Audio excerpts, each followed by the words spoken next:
Dobrodošli v drugi epizodi podcasta, ki ga snemamo za inicijativo Living with a Green Heart. To inicijativo sestavljajo 3 podjetja, in sicer Knauf Insulation, Rico ter Sofia Academy.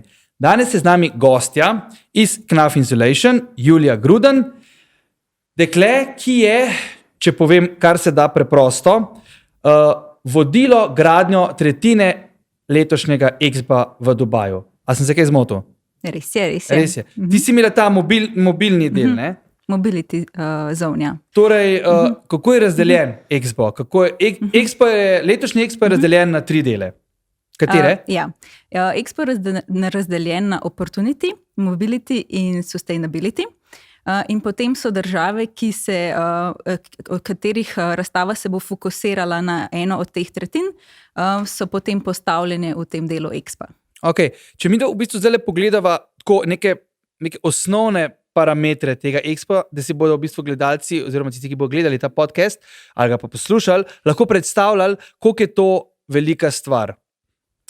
Expo je velik skoraj 5 kvadratnih kilometrov, tako da, ko smo ga gradili, je bilo to eno največjih gradbišč na svetu.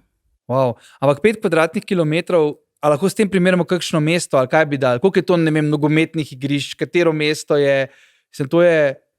Mi smo to ponavadi primerjali, da je večje kot Vatikan, tako da je v bistvu večje kot najmanjša država na svetu. Ok, mislim, seveda, jaz bi rekel, da je to neko mesto v malem, no? Že kad tja prideš, se mi zdi, da so to, mislim, dobiš itak zemljevid, ne? In pa koliko je to paviljonov? 190. Držav je tam 192, poleg tega je pa tam še več 100 restauracij, trgovin in drugih prireditvenih prostorov.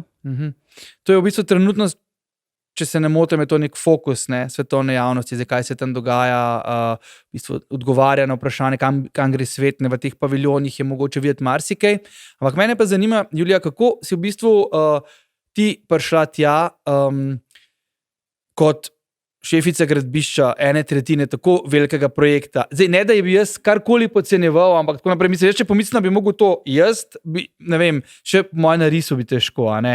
Ampak ti si pa v bistvu, kako si sploh začela srečala z gradbeništvom? Kje se je tvoja ta zgodba začela? V bistvu začetki so bili že v srednji šoli, ker sem takrat vedno med počitnicami delala, sem imela vedno kakšne prakse, sem delala v različnih podjetjih in včasih sem delala recimo v kakšnih pisarnah, včasih sem pa delala na gradbišču, recimo sem delala z fasaderji, sem delala fasade že v srednji šoli in potem, ko sem zbirala faks, sem pač že videla, da mi je veliko bolj zanimiv preživljati čas na gradbišču kot v pisarni in v bistvu sem se zaradi tega pol odločila za ta faks. Ok, zanimivo, mislim, kaj ti je bila cool odnosi, dinamika, delo samo, mislim? Cel dan je dosti bolj zanimivo, ker je v bistvu na gradbišču je vedno vsak dan je drugačen, ker vedno se pač nekaj novega dela, se dela na novem projektu, z novimi ljudmi, nove probleme moraš reševati in v bistvu tako pol na koncu dneva vedno res tako konkretno vidiš, kaj si naredil. Pa da mi nekaj povej, ti v bistvu verjetno nisi kar takoj prišla pa začela nadzorovati, pa ne, ti si vsako delo mogla opraviti po mojem, a se motim, tako, veš kako se naredi ali pa dela fasada, veš kako se naredi, ne vem, mešanca za plato ali pa take zadeve. To si vse dala čez, ali kako?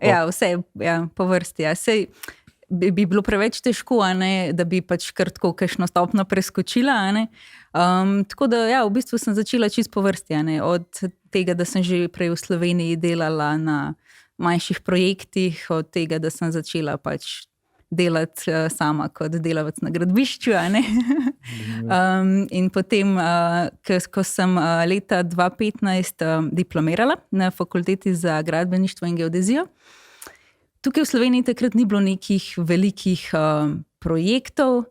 Jaz sem pa že tako, vedno sem gledala dokumentarce iz Dubaja, kako se je gradila Burj Khalifa, kako se je gradila Palma in mi je bilo tako vse res noro zanimivo, in sem pa v bistvu že pred diplomo sem se začela prijavljati na prakse v Dubaju, kar je sicer kar težko, ker v Dubaju vsi hočejo imeti s tabo intervju v živo, Tako da sem se kar en čas parjavljala, pač takrat med diplomo nisem imela časa tako leteti v Dubaj na intervju, ampak so me potem eni vzeli in so mi odgovorili, da me vzamejo na prakso za 1 mesec.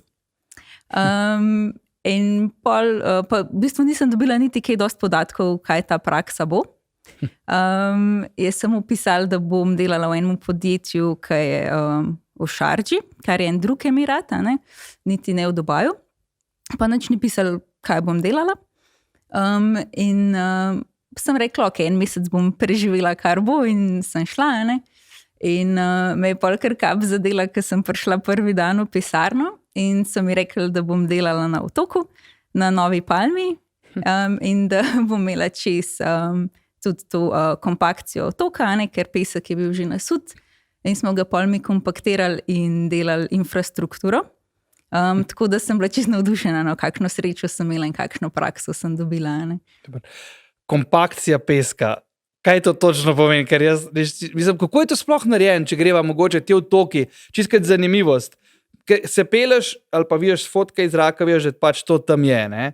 Ampak to je mogel nekako priti, kaj to se pesek nasuje in se potem ta pesek nekako učvrsti, ali kako? Ja. Pač takrat, ko sem jaz prišla k projektu, je eno drugo podjetje prej že nasulo pesek. Mi smo pa ta pesek skompaktirali, pač, da je postal toliko močen, da se je na njem dal graditi potem hotele in shopping centre. Tako da v bistvu smo to skompaktirali, to se kompaktira tudi 40 metrov v globino, da bi se ta pesek mogel pretresti, da se to stisne in kompaktira. In potem smo ga na vrh mogli še nasut približno kakšen meter, ker se je pač to toliko posedlo, ker smo mi kompaktirali. Tako da smo ga še nasuli in pol tam začeli graditi te nove ceste, infrastrukturo, kanalizacijo, ker pač, ker smo bili mi tam, ni bilo nič, to je bil samo pesek. Wow, to je res, mislim, neko ustvarjanje. Se mi zdi, da v Dubaju, to si ti, ki si dobila pač to nekje na svoj zemljevid ali pa na radar, je dejansko kraj oziroma kraj na svetu, kjer se res gradi, še danes, če greš tja, so posod žerjavi, hiše nastaje, rastejo, hiše, stolpence in tako naprej. Je pač to en korak naprej, zagotovo. A si se mogoče, ko si prišla, srečala s kakšnimi novimi tehnologijami oziroma načinom gradnje, ali ti je bilo že vse znano, ali si se mogla česa priučiti, ali mislim, kako je to sploh prideti na neki taze, kar v bistvu v Sloveniji tega prej nisi mogla delati, da boš neki otok naredila. Ni da bi šla na Cerkniško jezero, pa bomo tam malo to naredili, ne? Tega ni, ne? Kako je bilo to? Mislim, kakšna je ta izkušnja? Ja, to mi je bilo vse novo, ampak sem takrat videla, v bistvu, koliko so nas tako na naši fakulteti dobro pripravili, ker smo pač tako, v bistvu ne greš toliko v detajle, ampak tako se te navadijo, kako se nekaj naučiti. Se pravi, ko prideš do novega problema ali pač čist do ene nove vrste gradnje, se pač veš, kam pogledati, kako se naučiti. Tako da v bistvu sem videla pol, da smo kar dobro pripravljeni. Ampak nisi mogla mogoče nisi mogla pogledati na internet, kako to, zdaj, ko pravimo, ker nekaj ne znaš, bom pa na net pogledal, ali pa tega ni bilo, ne? Vi so bili tudi na nek način kot inovatorji, ali kako, čeprav razumem, ali so imeli tam toliko izkušenj v tem podjetju? Ja, takrat, ko sem jaz se k projektu pridružila, so bili načrti že narejeni, pač, ker to dela druga ekipa, načrti so bili pripravljeni, mi smo bili pa tisti, ki smo načrte prenesli v realnost. Okay, super. Kako pa je šlo v bistvu od tukaj naprej? To ste, predvidevam, uspešno končali oziroma ste postavili tako, kot je bilo treba. Kako se je pa tvoja zgodba v bistvu razvijala naprej? Ja, pač na tem projektu sem bila približno 1,5 leta, ker smo pač mi svoje delo zaključali, potem visoke gradnje so imela druga podjetja čez, tako da mi smo se takrat prestavili na en drug projekt. Takrat smo šli potem delati z istim podjetjem na letališče v soseden emirat, v Šardžo, kjer smo delali VIP parkirišče za šejka iz Šardže, da je pač pri njegovemu terminalu na letališču. Tako da je v bistvu, sicer je bil manjši projekt, ampak je bil tudi zelo poseben zaradi tega, ker je bil za VIP goste, tako da tudi parkirišča tam so bila večja, vse je bilo večje, tako tudi naredili smo jim en izvoz dodaten iz avtoceste, tako da je bil tudi zanimiv projekt. To pa res je. Sem VIP pa verjetno so mogli biti materiali malo boljši, načrti posebni. Ja, je bilo vse prilagojeno temu. Ja, krasen. Ok, od tam pa, kako se pa potem vedno, se mi zdi, vedno bolj stopala v smer Expa, ali kako? Ja, ker mene so pa vedno zanimale visoke gradnje. Tako da sem pač, ko smo ta projekt končali, sem dobila ponudbo od enega podjetja, ki je bilo zelo dobro za visoke gradnje v Dubaju, in sem potem začela delati pri njih. In smo začeli delati 4 stolpnice v centru Dubaja, kjer sem bila jaz najprej en od 4 inženirjev. Se pravi, sem imela eno od teh 4 stolpnic čez, že od temeljev. Tako da tam smo delali vse od pilotov naprej. Ampak kakšna so to tla? Naprimer, čisto tako laično vprašanje, zdaj, ki me zanima, koliko mora, naprimer, stolpnica, recimo, da ima to, koliko je imela 60-80 nadstropij, ne vem. Manj jih je bilo, mislim, da jih je bilo takrat po 30. Okay. Ampak, če greš, naprimer, koliko so to piloti globoki, koliko moraš to, kakšna je sestava tal, mislim, kako to, ne, že potem, če lahko preslikamo, da ima tam pač najvišjo zgradbo na svetu, ne, kako se sploh lota tega projekta, koliko je treba to skopati, mislim, take neke osnovne, če daš, če sem kdaj odločil, pač ne, pa tam eno stolpnico postavil, da bom vedel, ali, ne, kako se to sploh začne, kako to gre? Ja, tu pa že analizirajo tla, že pred gradnjo, in se potem na podlagi tega zračuna, koliko pilotov je treba narediti. Piloti so večinoma betonski. Če se prav spomnim, smo jih takrat za te 4 stolpe naredili čez 1000, približno 30 metrov globokih, in potem se šele začne graditi gor. Razumem. Ti si pa rekla, da si začela z eno stolpnico, kako je šlo pa potem naprej? Pol sem jih imela pa vedno več. V bistvu, te 4 ste potem zaključili in te visoke gradnje. Koliko časa pa traja v bistvu, da se taka stolpnica v bistvu postavi, rečemo? Ja. Vem, da je to odvisno od projekta do projekta, ampak nekje, koliko časa je bilo v tvojem primeru? Tam v tem primeru nisem bila čisto do konca projekta tam, ker se je vmes podjetje nažalost zamenjalo. Tako da dokler je to podjetje tam delalo, sem bila na projektu tudi jaz, se pravi, v bistvu je bilo to slabo leto, potem pa pač nažalost so se zamenjali, tako da pač nismo bili več tam, ampak mislim, da so pa bile v 2 letih te stolpnice končane. Tako je na 2-3 leta potem. Ja, približno. So pa zelo različne, pač različna podjetja ima različen tempo. Kako bi šel tukaj naprej, pa si šla kam? Potem sem pa šla v Hilti, kjer sem obiskovala različne projekte, kjer sem bila jaz kot tehnična podpora, in sem v bistvu pač hodila na različne projekte, kjer so rabili kakšne nasvete ali pa izračune za kakšno armaturo dodatno, ki je treba vgraditi potem, ko je recimo beton že narejen, pač je treba vgraditi dodatno armaturo. Pač če kaj manjka, pač je to pol treba dodatno vgraditi, in smo to mi računali. Pa za protipožarne rešitve, te 2 stvari sem imela još čez. Tako da s to službo sem imela res priložnost obiskati ene največjih projektov, ki so takrat bili v Dubaju, recimo Museum of the Future ali pa tako tudi ostale. A to je tisto v krogu? Ja, krov. Ja, cool. Fajn. Koliko ljudi pa, naprimer, če gledamo nazaj na tisto, ti v bistvu kot šef gradbišča si, oziroma inženirka si pa tam, to pomeni, da imaš tudi, si odgovoren za koliko ljudi približen, tako? Ja, različno, se pravi, v prvi službi čisto od začetka sem imela recimo par 10 delavcev, potem vedno več. Zanimivo je bilo pa zdaj recimo na Expo, cel Expo je imel takrat, ko je bilo delavcev največ, čez 40,000 ljudi, in pač v Mobilitiju jih je bila približno 1/3. Ja, to je kaj, okrog 10-15 tisoč ljudi. In ti si bila tam odgovorna za pač vsakega posebej, ali kako gre to? Ne vem, kako si predstavljam, kako to lahko koordiniraš, tako število ljudi. Ja, tukaj je bilo tako, da pač države so si izbrale svoje izvajalce, in potem na vsakem gradbišču v bistvu so bili drugi izvajalci, in drugi nadzorniki. Kar pomeni, da v bistvu na vsakem gradbišču sem imela ekipo tudi inženirjev, in potem recimo povprečno po 100-200 delavcev na vsakem gradbišču. In v bistvu potem večinoma sem jaz imela sestanke z inženirji, sem pa tudi šla skoraj vsak dan na večino gradbišča, kjer pa tudi potem delaš tudi direktno z delavci, če je treba. Zanimivo. Med tem pač inženiringom, oziroma tle, ki si bila, ki so v tej tvoji službi, ki si spoznala to, si rekla, Hilti se je rekel. Kako si pa potem prišla, v bistvu, kako si do Expota prišla, v bistvu na podlagi nekih tvojih izkušenj? Še vedno se mi pa zdi, da si bila tam, če si prišla 2015, do nekje 2020, kdaj si to začela, 2020? Jaz sem prišla na Expo 2019. 2019 je to 4 leta, relativno kratka doba. Mogoče gre v gradbeništvo to kaj hitreje, ne vem, ali pa kakorkoli, ne da bi karkoli pocenoval, ampak se mi zdi zelo hitro, da je prišlo pač do nekega takega preskoka. No? V bistvu meni se je zdel kar dolg.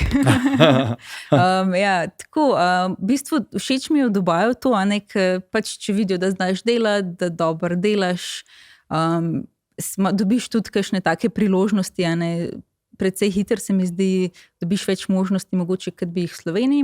Vsaj jaz sem imela tako izkušnjo, ker tudi recimo dosti mladim dajo priložnosti. To se mi je zdelo, za tem odgovorom sem v bistvu šel. V bistvu gre to za svet, ki te v bistvu ne sodi po nekem priimku, ali pa, ampak izključno po nekih izkušnjah, priporočilih. Tako, tvoja osebna izkaznica je pač tisto, kar si naredil, se zdi, oziroma res je, kako se obnašaš. V redu, kako pa je prišel do stika v bistvu Expo, kdo te je nagovoril? Kako je, kje si bila, kad te je doletel ta klic in kdo je rekel, prostite, a bi vi? To je bilo pa zelo zanimivo. Jaz sem začela novo službo, tudi zelo v redu.